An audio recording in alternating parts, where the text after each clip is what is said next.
ಸಿದ್ದರಾಮಯ್ಯನವರೇ, ಈ ಸುದ್ದಿಯನ್ನ ನೀವು ನೋಡ್ಲೇಬೇಕು.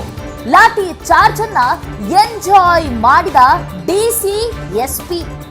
ರೈತರಿಗೆ ಲಾಠಿ ಏಟು ಬೀಳ್ತಿದ್ರೆ ಅಧಿಕಾರಿಗಳಿಗೆ ಖುಷಿಯೋ ಖುಷಿ. ಪಬ್ಲಿಕ್ ಇಂಪ್ಯಾಕ್ಟ್ ಕ್ಯಾಮರಾದಲ್ಲಿ ಸೆರೆಯಾಗಿದೆ ಡಿಸಿ ಎಸ್ಪಿ ಅಟ್ಟಹಾಸ. ಲಾಠಿ ಚಾರ್ಜ್ ಆದೇಶ ಮಾಡಿ ನೋಡುತ್ತಾ ನಿಂತ ಅಧಿಕಾರಿಗಳು, ನಾವೇನು ಮಾಡಿಲ್ಲ, ಬಿಟ್ಬಿಡಿ ಸರ್, ನಮಗೆ ಹೊಡೆಯಬೇಡಿ. ರಸ್ತೆಯಲ್ಲಿ ಮಾತ್ರವಲ್ಲ, ಅಂಗಡಿ, ಫುಟ್ಪಾತ್ ಎಲ್ಲೆಡೆಯೂ ಲಾಠಿ ಸದ್ದು. ಬಲವಂತವಾಗಿ ಅಂಗಡಿ ಬಾಗಿಲು ಮುಚ್ಚಿಸಿ ದರ್ಪ ತೋರಿದ ಖಾಕಿ.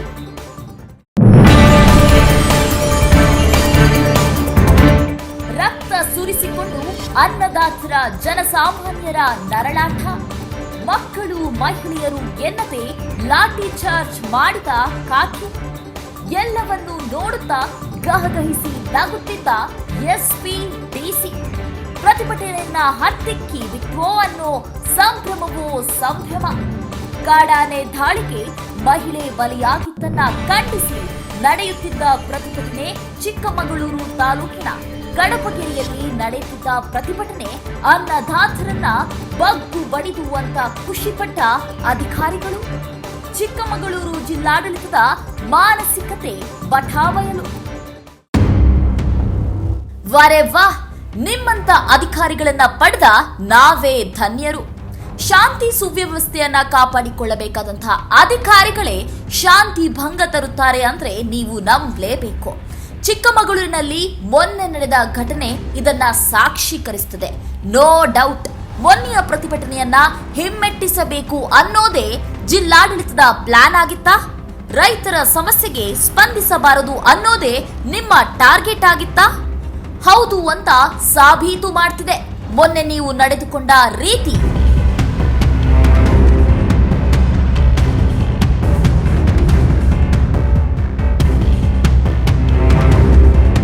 ಜಿಲ್ಲೆಯ ಪ್ರಮುಖ ವರಿಷ್ಠಾಧಿಕಾರಿಗಳು ಯಾರಿದ್ದಾರೆ ನೋಡ್ತಾ ಇರ್ಬೋದು, ಯಾವ ರೀತಿಯಾಗಿ ಸ್ಮೈಲ್ ಅನ್ನ ಕೊಟ್ಕೊಂಡು ಈ ಒಂದು ಎಲ್ಲ ಒಂದು ಪ್ರತಿಭಟನೆಯನ್ನ ಹತ್ತಿಕ್ತು ಅನ್ನುವ ಸಂಭ್ರಮವನ್ನ ಪಡ್ತಾ ಇದ್ದಾರೆ.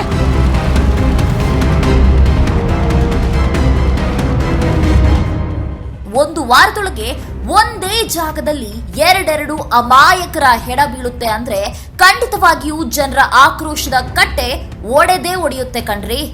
ಒಂದೆಡೆ ಪ್ರಾಣಹಾನಿ, ಮತ್ತೊಂದೆಡೆ ನಿರಂತರ ಬೆಳೆ ಹಾನಿ.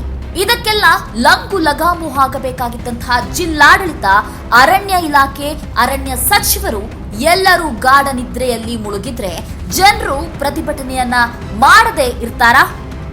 ಆಕ್ರೋಶವನ್ನ ವ್ಯಕ್ತಪಡಿಸದೇ ಇರ್ತಾರಾ?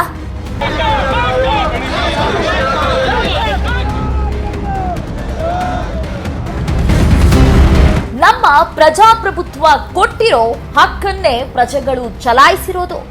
ಬೆಳಗ್ಗೆ ಕಾಡಾನೆ ದಾಳಿಗೆ ಬಲಿಯಾಗಿದೆ ಅಂತ ಗೊತ್ತಾದ್ರೂ ರಾಜ್ಯ ಹೆದ್ದಾರಿಯನ್ನ ಬಂದ್ ಮಾಡಿ ಪ್ರತಿಭಟನೆ ನಡೆಸ್ತಾ ಇದ್ದಾರೆ ಅಂತ ತಿಳಿದ್ರು ಮೊಂಡುತನ ಪ್ರದರ್ಶನ ಮಾಡಿ ಜಿಲ್ಲಾಧಿಕಾರಿ ಎಸ್ಪಿ ಸ್ಥಳಕ್ಕೆ ಹೋಗುವುದು ಸಂಜೆ 4:30ಕ್ಕೆ. ಆ ಬಳಿಕವೂ ಪ್ರತಿಭಟನೆಗಾರರ ಮನವಿಗೆ ಸ್ಪಂದಿಸೋ ಹೃದಯವಂತಿಕೆ ನಿಮ್ಮಲ್ಲಿ ಇರಲಿಲ್ಲ.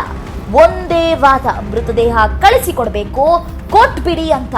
ರೀ ಸ್ವಾಮಿ, ಮೃತದೇಹವನ್ನ ಅಲ್ಲಿ ಯಾರು ನಮಗೆ ಕೊಡಿ ಅಂತ ಇಟ್ಕೊಂಡು ಪ್ರತಿಭಟನೆ ಮಾಡ್ತಾ ಇರ್ಲಿಲ್ಲ. ಬದಲಾಗಿ ಹೊಟ್ಟೆಪಾಡಿಗೆ ಊರಿಂದೂರಿಗೆ ಬಂದಿದ್ದ ಆ ತಾಯಿ ಆ ರೀತಿ ಕಾಡಾನೆ ದಾಳಿಗೆ ಬಲಿಯಾಗ್ತಾ ಇದ್ದಾಳೆ. ಕೊನೆ ಪಕ್ಷ ಆ ಕುಟುಂಬಕ್ಕೆ ಒಂದು ಒಳ್ಳೆ ಪರಿಹಾರ ಕೊಡಿ. ನಿಮ್ಮ ಬೇಜವಾಬ್ದಾರಿತನದಿಂದ ಆ ಘಟನೆ ಆಗಿರೋದ್ರಿಂದ ಸರ್ಕಾರದ ಘೋಷಿತ ಪರಿಹಾರ 20 ಲಕ್ಷಕ್ಕಿಂತ ಜಾಸ್ತಿ ಕೊಡಿ ಅನ್ನೋದಾಗಿತ್ತು. ಜೊತೆಗೆ ಈ ರೀತಿಯ ಘಟನೆಗೆ ಶಾಶ್ವತ ಬ್ರೇಕ್ ಹಾಕಿ ಅನ್ನೋದಾಗಿತ್ತು. ಕೊನೆ ಪಕ್ಷ ಒಂದೇ ಒಂದು ಸರಿ ಕೇವಲ 1 ನಿಮಿಷ ಅರಣ್ಯ ಸಚಿವರಿಗೆ ಕರೆ ಮಾಡಿ ಭರವಸೆಯ ಮಾತನ್ನಾದ್ರೂ ಆಡಿಸಿ ಅನ್ನೋದಾಗಿತ್ತು. ಅದರಲ್ಲಿ ಯಾವುದನ್ನು ಒಂದನ್ನಾದ್ರೂ ತಾವುಗಳು ಮಾಡಿದ್ರಾ?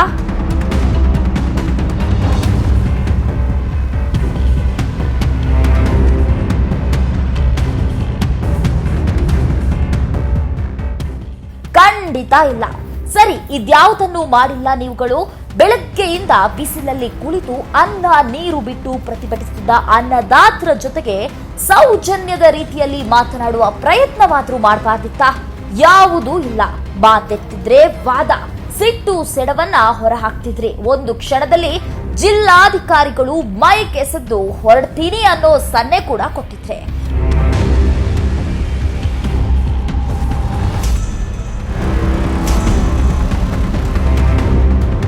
ನಿಮ್ಮ ಈ ರೀತಿಯ ನಡವಳಿಕೆಗಳೇ ಅನ್ನದಾತರ ಕಿಚ್ಚನ್ನ ಮತ್ತಷ್ಟು ಹೆಚ್ಚಿಸಿರೋದು. ಅಷ್ಟೆಲ್ಲ ನೋವನ್ನ ಉಂಡ ರೈತರು ಕೇಳುತ್ತಿದ್ದ ಯಾವ ಮನವಿಯೂ ಸರಿ ಇಲ್ಲ ಅನ್ನೋ ಹಾಗೆ ಇರಲಿಲ್ಲ. ರೈತರ ಸಮಸ್ಯೆಯ ಗಂಧ ಗಾಳಿ ಅರಿಯದ ನೀವುಗಳು ಇವರು ಮಧ್ಯಾಹ್ನದವರೆಗೆ ಪ್ರತಿಭಟಿಸಬಹುದು, ಆಮೇಲೆ ಜಾಗ ಖಾಲಿ ಮಾಡ್ತಾರೆ, ನಾನ್ಯಾಕೆ ಆ ಜಾಗಕ್ಕೆ ಹೋಗ್ಬೇಕು ಅನ್ನೋ ಪ್ರತಿಷ್ಠೆ ಮೆರೆದ್ರಿ. ಆದ್ರೆ ನಮ್ಮ ರೈತರು ಜಗ್ಗಲಿಲ್ಲ, ಬಗ್ಗಲಿಲ್ಲ. ನಿಮಗೆ ಬೇರೆ ದಾರಿ ಕಾಣದೆ ಅನಿವಾರ್ಯವಾಗಿ ಸಂಜೆ ಬಂದ್ಮೇಲೂ ನಿಮ್ಮ ಇಂಗಿತ ಪರಿಹಾರ ಕಂಡುಕೊಳ್ಳುವುದು ಆಗಿರಲಿಲ್ಲ.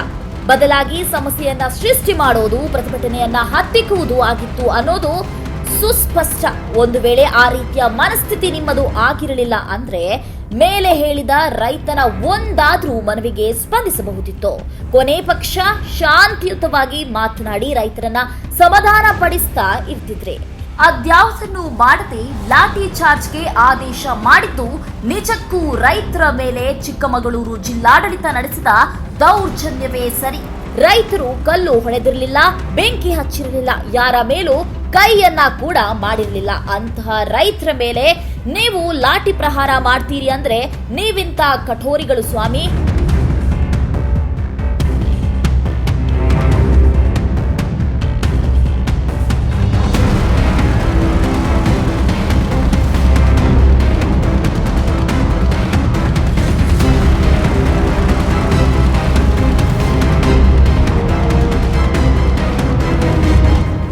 ಇಷ್ಟು ಸಾಲದೆಂಬಂತೆ ಅಮಾಯಕರು ಲಾಠಿ ಏಟು ತಿಂದು ನರಳಾಟ ನಡೆಸ್ತಾ ಇದ್ರೆ ಅದನ್ನ ನೋಡಿ ಎಂಜಾಯ್ ಮಾಡ್ತೀರಿ, ಅಟ್ಟಹಾಸದ ನಗು ಬೀರುತ್ತೀರಿ. ನಿಮ್ಮ ಈ ದರ್ಪ ಪ್ರತಿಭಟನೆಯನ್ನ ಹತ್ತಿಕ್ಕೇ ಬಿಡ್ತು ಅನ್ನೋ ಜಂಬ ಎಲ್ಲವೂ ಪಬ್ಲಿಕ್ ಇಂಪ್ಯಾಕ್ಟ್ ಕ್ಯಾಮರಾದಲ್ಲಿ ಸೆರೆಯಾಗಿದೆ. ರೈತರ ಮೇಲಿನ ದಬ್ಬಾಳಿಕೆಯನ್ನ ಪಬ್ಲಿಕ್ ಇಂಪ್ಯಾಕ್ಟ್ ಸಹಿಸೋದಿಲ್ಲ. ಚಿಕ್ಕಮಗಳೂರಿನ ಜನರು, ರಾಜ್ಯದ ಜನರು ಮರೆಯೋದಿಲ್ಲ. ಇದು ಅಕ್ಷಮ್ಯ ಅಪರಾಧ. ಬೇಷರತ್ತಾಗಿ ರೈತರ ಕ್ಷಮೆಯನ್ನ ಕೇಳಿ, ಜೊತೆಗೆ ಅಮಾಯಕರ ಮೇಲೆ ಉದ್ದೇಶಪೂರ್ವಕವಾಗಿ ಹಾಕಿರೋ ಜಾಮೀನು ರಹಿತ ಕೇಸ್ಗಳನ್ನ ಕೂಡಲೇ ಹಿಂಪಡೆಯಿರಿ. ಅನ್ನದಾತರಿದ್ರೆ ನಾವು, ಅವರ ಮೇಲೆ ಕೈ ಎತ್ತಿದವರು ಉಳಿದುಕೊಂಡ ಇತಿಹಾಸವೇ ಇಲ್ಲ, ಯೋಚಿಸಿ. Prashanth Moodgere, public impact.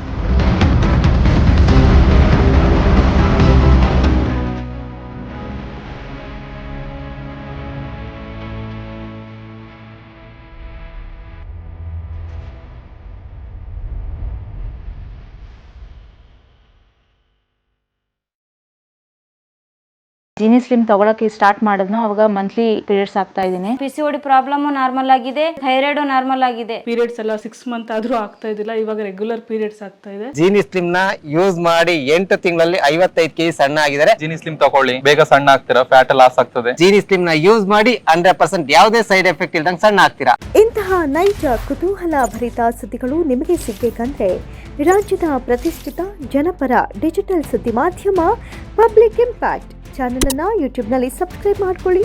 Video ಇಷ್ಟವಾದರೆ ಲೈಕ್ ಮಾಡಿ, ನಿಮ್ಮ ಇಷ್ಟದವರಿಗೆ ಶೇರ್ ಮಾಡಿ ನಮ್ಮನ್ನು ಪ್ರೋತ್ಸಾಹಿಸಿ. ಹಾಗೆಯೇ ಫೇಸ್ಬುಕ್ನಲ್ಲಿ ಪಬ್ಲಿಕ್ ಇಂಪ್ಯಾಕ್ಟ್ ಫಾಲೋ ಮಾಡೋದನ್ನು, ಇನ್ಸ್ಟಾದಲ್ಲಿ ಜೊತೆಯಾಗೋದನ್ನು ಮಿಸ್ ಮಾಡಬೇಡಿ. ಜಾಹೀರಾತು ಹಾಗೂ ಬಿಸ್ನೆಸ್ ಪ್ರಮೋಷನ್ಗಾಗಿ ಸಂಪರ್ಕಿಸಿ 9606037450 ಅಥವಾ 9353224116. ಇದು ಪಬ್ಲಿಕ್ ಇಂಪ್ಯಾಕ್ಟ್, ಜನಶಕ್ತಿಯೇ ನಿರ್ಣಾಯಕ.